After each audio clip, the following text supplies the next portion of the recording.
अस प्रभु दीन बंधु हरि कारण रहित दया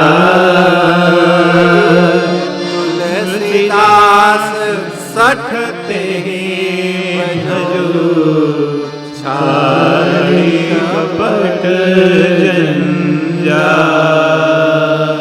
कस ऐसे प्रभु को जो कारण रहित दया बिना कारण के कृपा करते हैं, ऐसे रघुनाथ जी का भजन ये सठ बुद्धि क्यों नहीं करती? कौन अपने को आधार मानते हैं? यद्यपि बाबा परम विनय मूर्ति हैं, परम विनम्र हैं,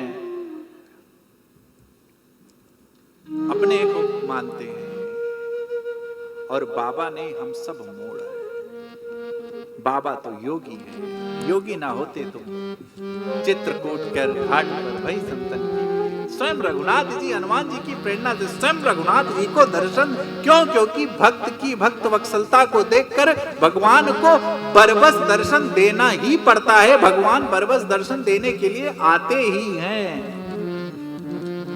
हम अपने अंदर वो भाव तो प्रकट करें, वो भाव की भूमि तो लाएं।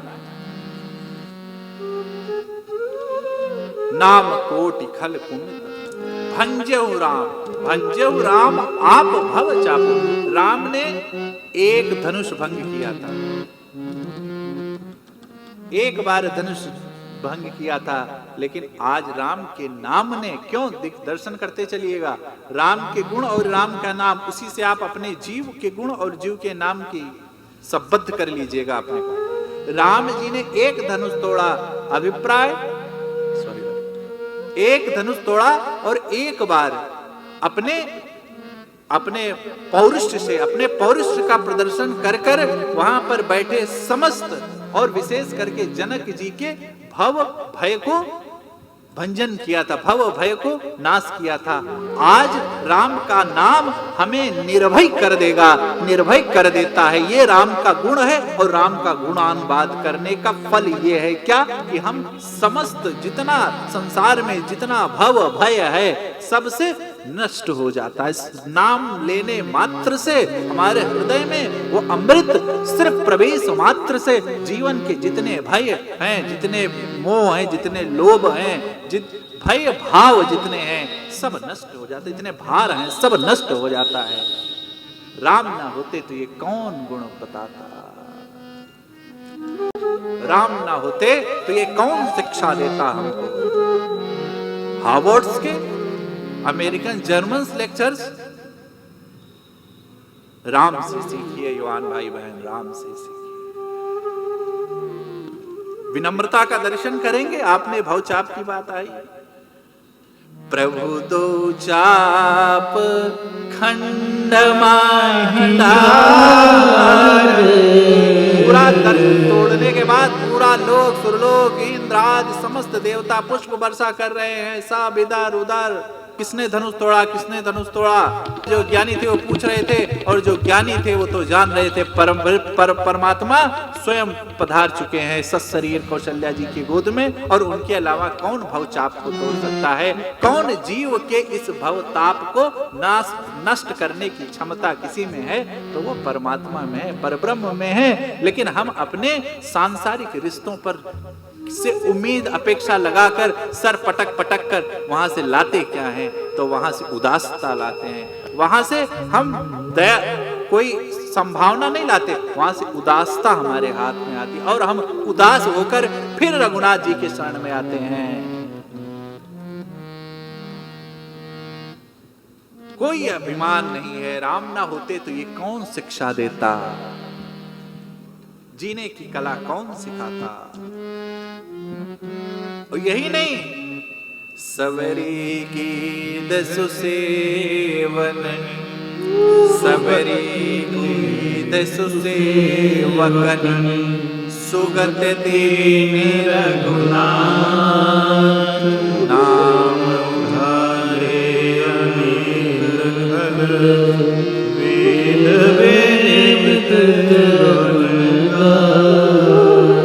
नाम उधारे अमित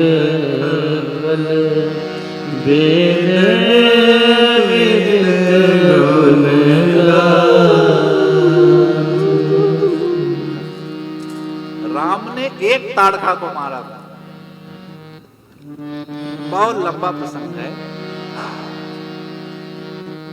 लेकिन हमारे अंदर राम के नाम का प्रभाव यह है कि हमारे अंदर बैठी हुई अनेक अनगिनत ताड़का रूपी राक्षसों का वध हो सकता है राम का नाम लेने मात्र से।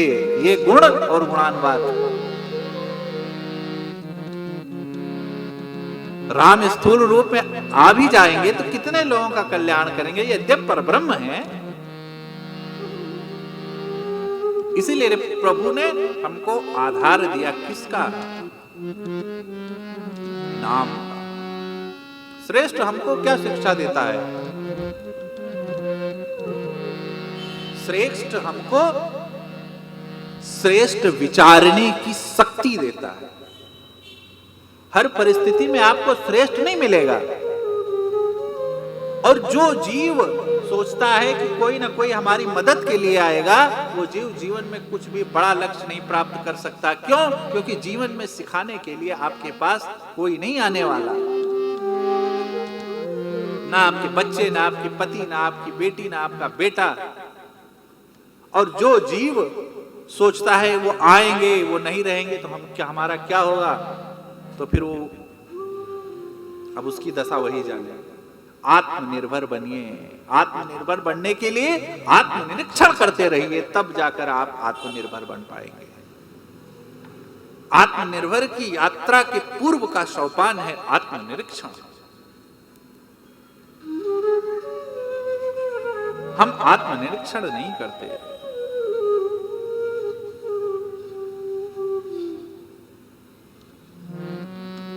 भंजे हो राम आप भवचा, भव भय भंजन नाम होता।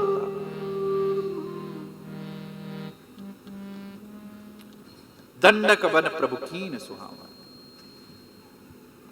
राम ने एक बार वन गमन किया, 14 वर्ष की यात्रा, परंतु एक बार। हमारा जीवन जितनी भी उम्र है, हमारा तो प्रतिदिन वन में ही हम गुजार रहे हैं।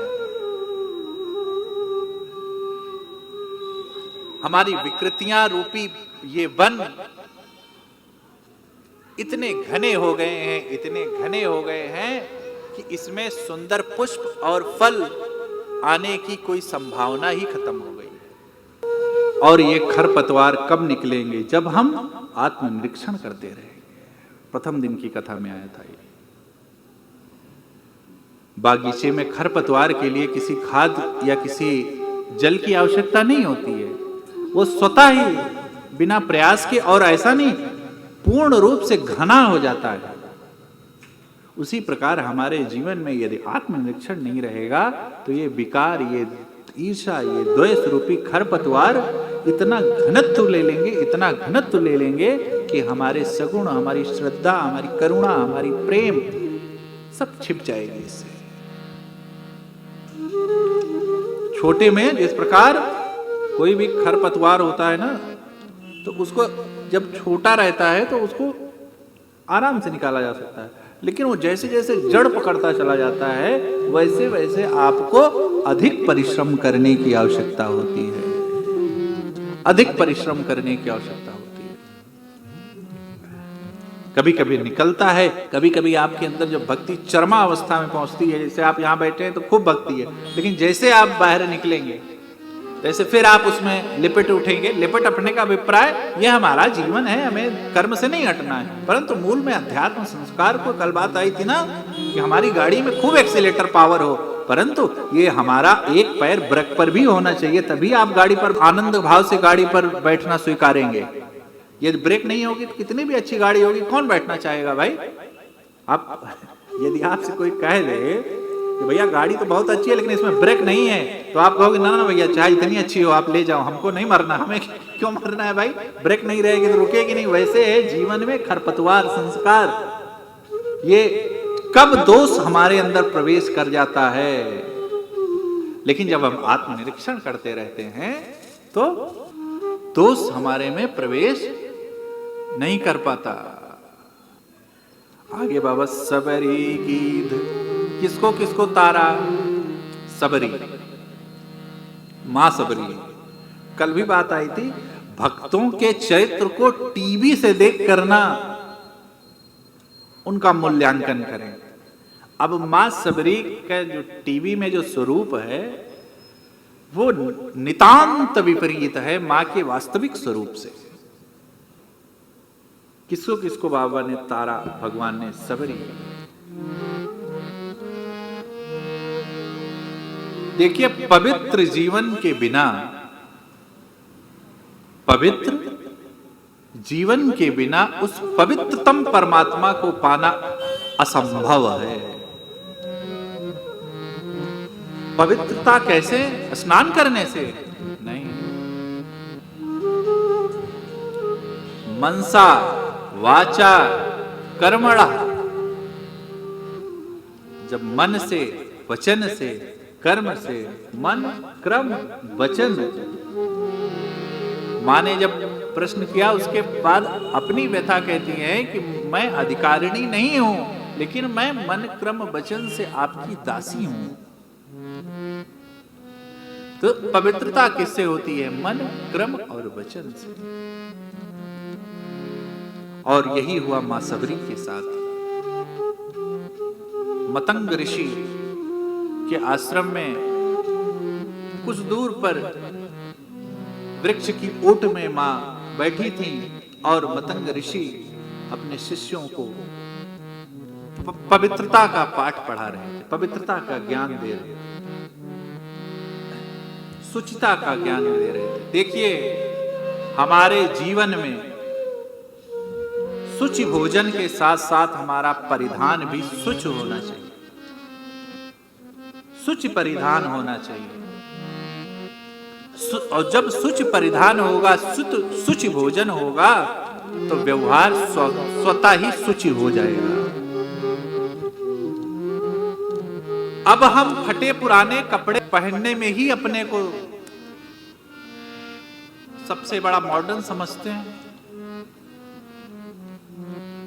अब पता नहीं, हमको तो लगता है कुछ दिन बाद केले के पत्ते जैसे ऋषि मुनि ओढ़ते थे वैसे वस्त्र आ जाएंगे और कहा जाएगा इट्स ऑर्गेनिक। ये हास्य का विषय नहीं है, ये बहुत चिंता का विषय है। आप पहनिए, अच्छा पहनिए। अब फटा है यहां से, आप मॉडर्न कपड़े पहनिए, आपका स्मार्ट लुक युवान भाई बहन होना ही चाहिए। माताओं को श्रृंगार करने का अधिकार है, लेकिन बस वही दृष्टि की बात आई थी। जो जब दृष्टि शुचि हुई तो व्यवहार शुचि हुआ, जीवन शुचि हुआ, जीवन स्वच्छ हुआ। हम मॉडर्न कपड़ों से नहीं, अपने विचार से, अपने व्यवहार से मॉडर्न होते हैं। सुंदर विचार से, सुंदर रूप से नहीं होता। मेरे राघव सांवले थे, लेकिन ऐसा जीवन जिया कि श्यामल कह गए। कितना भी गौर वर्ण क्यों ना हो, लेकिन आपका यदि चरित्रहीन है आप, तो ऐसे रूप का कोई अभिप्राय नहीं है, कोई अभिप्राय नहीं है। मां मेरी शुच थी, मां सबरी शुच थी, मनसा वाचा कर्मण। एक स्थान पर ऋषि मतंग के उस उपदेश को श्रवण कर रहे थे, और जानो क्यों? क्योंकि प्रभु के प्राप्त करने की लालसा मां के हृदय में पहले से थी, वो बीज पहले से ही था, बस उसको थोड़ा सा, जैसे ऋषि के माध्यम से वो ज्ञान प्राप्त हुआ, वैसे धीरे धीरे वो पनपने लगा। और जब वो पनपने लगता है तो संसार फीका लगना ये तो स्वाभाविक घटना है ही। वही हुआ मां के साथ। सौंदर्यवान थी, युवान थी, विवाह का प्रस्ताव घर वालों ने किया, और फिर जब मीरा जी के जैसा एक बार जब ब्याह कर लिया उनसे, तो फिर जब परम पुरुष से विवाह कर लिया तो फिर ये हाड़ मास के पुरुष से विवाह का क्या अभिप्राय है? पुरुष और स्त्री का मैं भक्ति और बुद्धि इसका मूल रखिएगा, क्योंकि क्या है ना कि शास्त्र ग्रंथ तो कुछ कहते हैं, लेकिन अब वो बाबा ने उस बुद्धि से हमको आपको सिर्फ समझने के लिए ऐसा दिया है, परंतु हम स्त्रीलिंग और पुल्लिंग के चक्कर में सब गड़बड़ कर देते हैं। समाज की व्यवस्था में आज इसकी बहुत आवश्यकता है।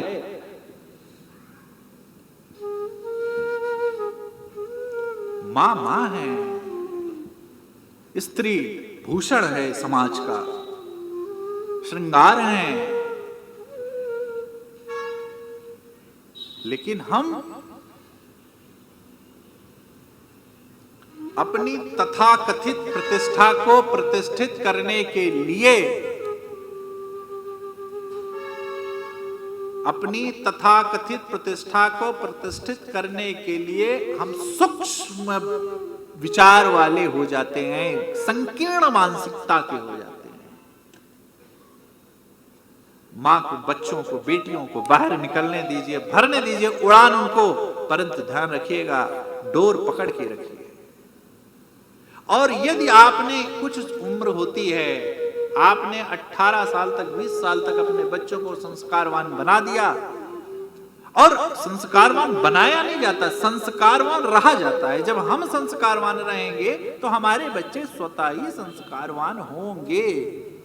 इसमें कुछ करने की आपको अधिक आवश्यकता करनी ही नहीं पड़ती है। हम भजेंगे, बच्चे भजेंगे। हम यदि घर में दूसरे की बुराई निंदा करेंगे तो बच्चे तो वो जानेंगे, बच्चों का स्वभाव है स्वीकारिता, वो स्वीकार कर लिए उसको, वही स्वभाव बन गया।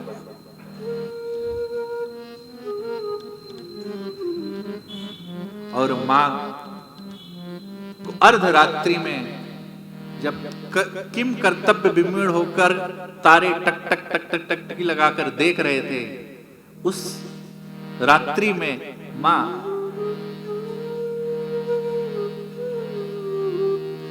अपने,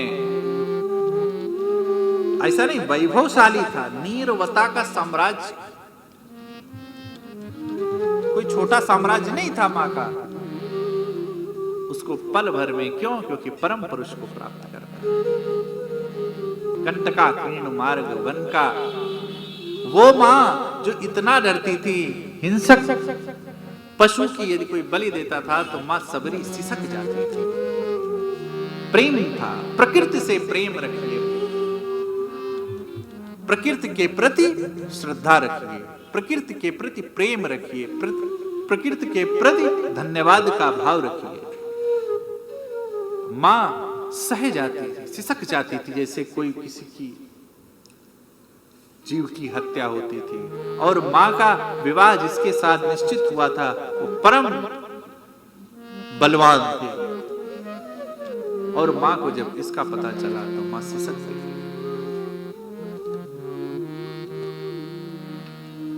इतने बलवान थे पुरुष वो जिसके साथ मां का विवाह सुनिश्चित हुआ कि वो चलते घोड़े में दोनों हाथों से हिरण की दोनों आंखों को भेद सकते थे।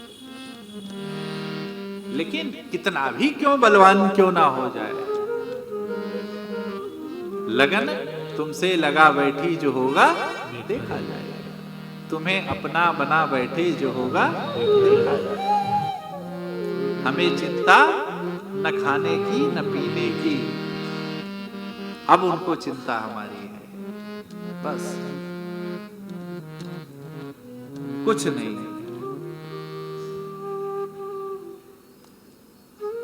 ना तृष्णा, न भूख, न प्यास, न क्षुधा, न तृष्णा, बस एक ही तृष्णा कि कितनी जल्दी से चले जाएं। जितने आगे वन में मां उस कंटका कीर्ण वन में बस बढ़ती चली जा रही थी, बढ़ती चली जा रही थी, बढ़ती चली जा रही थी। क्यों? कि घर वाले कहीं वापस ना बुला लें, घर वालों की दृष्टि से दूर चले जाए। जब खुमारी चढ़ती है तो फिर भगवान के अलावा कोई सुहाता नहीं है, और जब तक खुमारी नहीं चढ़ी तब तक थोड़ा थोड़ा में रहते हैं। यद्यपि हम जीव हैं, संसारी हैं, थोड़े थोड़े में ही हमारा कल्याण हो जाएगा। और मां को फिर कुछ और सुहाया ही नहीं, सिर्फ क्या, एक ही और एक ही लक्ष्य कि कैसे उस परम पुरुष को प्राप्त किया जाए, परम पुरुष को कैसे प्राप्त किया जाए।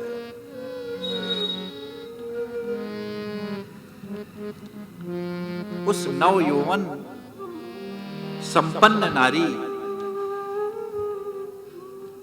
को कौन आश्रय दे सकता है? एक चलते चलते मां को यदि किसी का आश्रय मिला तो एक ऋषि का। अरुणिमा की चंद्रमा में सुबह ऋषि मतंग स्नान कर रहे थे और मां को जैसे माने ये तो वही ऋषि श्रेष्ठ हैं, जैसे मानो मां को अमूल्य निधि मिल गई हो, और जैसे मां ने दर्शन किया ऋषि का,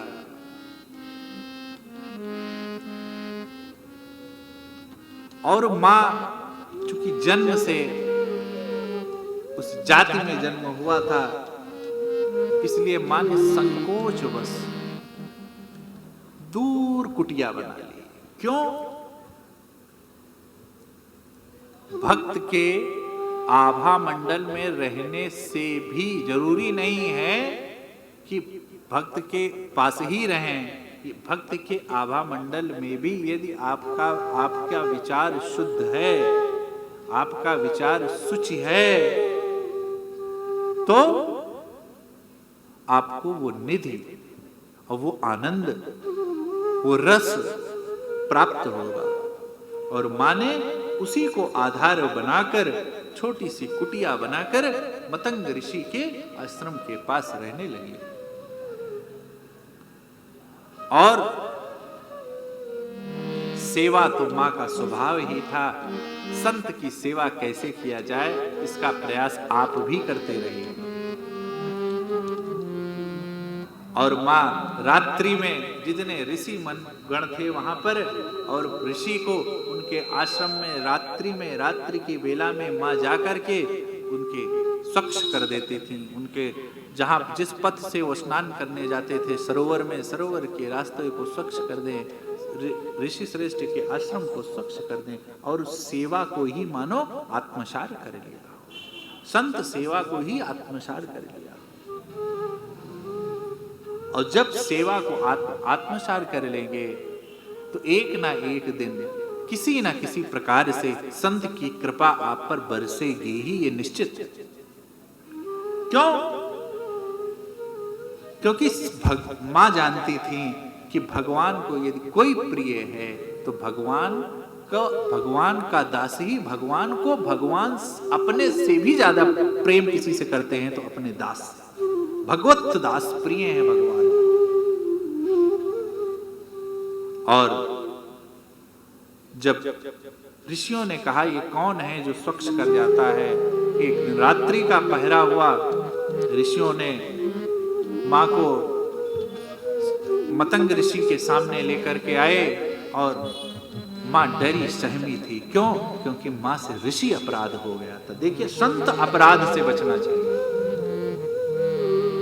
संत अपराध से बचना चाहिए, संत के कोप से बचना चाहिए। मां हिरण की भांति कांप रही, जिस प्रकार शेर के सामने हिरण पड़ जाने के बाद कांपने लगता है, उसी प्रकार मां कांप रही थी। मां कांप इसलिए नहीं रही थी कि हमको दंड मिलेगा, मां कांप रही थी कि हमसे ऋषि अपराध हो, हमसे ऋषि रुष्ट हो गया। और क्यों? क्योंकि मां के जीवन का सारे ही संत सेवा थी, और उस सेवा में भी यदि विघ्न आ गई तो मां इसलिए कांप रही, इसलिए सहमी थी, इसलिए मां डरी थी, इसलिए मां के अंदर आत्मश्लाघा थी। आत्मश्लाघा का भाव हमारे अंदर होना चाहिए।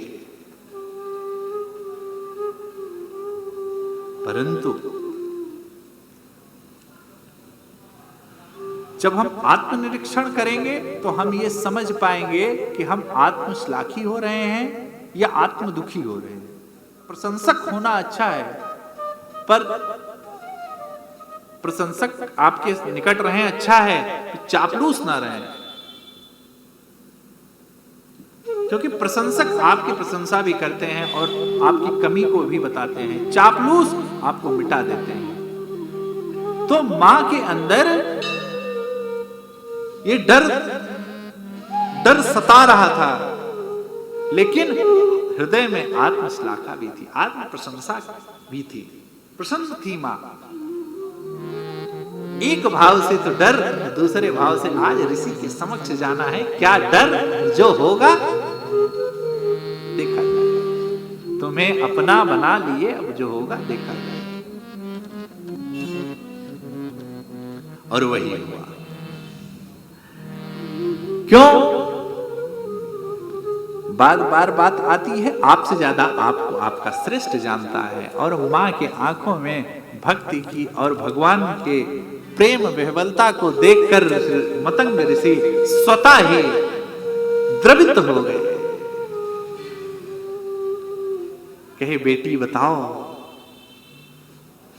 मां ने सारा वृत्तांत बताया और ऋषि श्रेष्ठ ने अकारण कृपा कर दी और कहा, आज से तुम मेरी पुत्री हो। और मानो निराधार को आधार प्राप्त हो गया। और फिर इसमें ऋषि मुनियों ने, क्योंकि मतंग ऋषि संत थे, श्रेष्ठ संत थे, वो ये जानते थे कि भगवत प्राप्ति में जाति कभी बाधक बन ही नहीं सकता। लेकिन ये समाज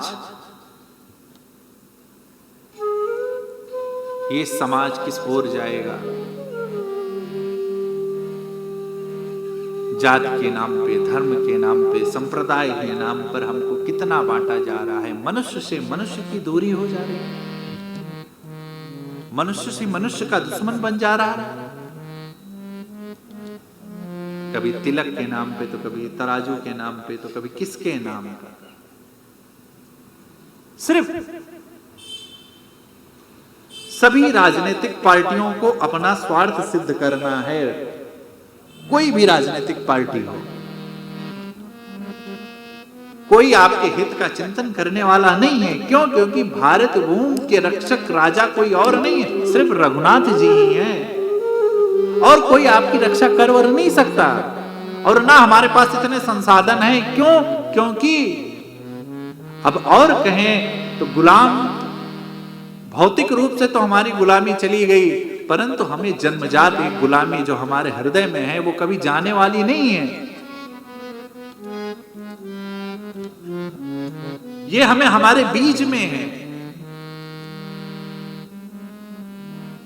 बस क्यों? क्योंकि इसने हमारे मनुष्यता का हनन किया है। और जो हमें लूटने आया था उसने यही कहा था कि जिस दिन इनके शास्त्र ग्रंथ इनके पास रह गए, इनको भारत को कोई विकास होने से रोक नहीं। विकास तो छोड़िए, भारत को कोई विश्व गुरु नहीं, विश्व ने ब्रह्मांड गुरु को एक रोकने से रोक नहीं पाएगा। क्यों? क्योंकि इनके पास इनके शास्त्र ग्रंथ का बल है। और जो इस हमारे मानस गीता जी, ब्रह्म सूत्र या इत्यादि जितने ग्रंथ हैं, उनमें जो सूत्र है वो किसी में इसी का आधार बनाकर लोगों ने अपनी अपनी भाषा में फिलॉसफी बना दी।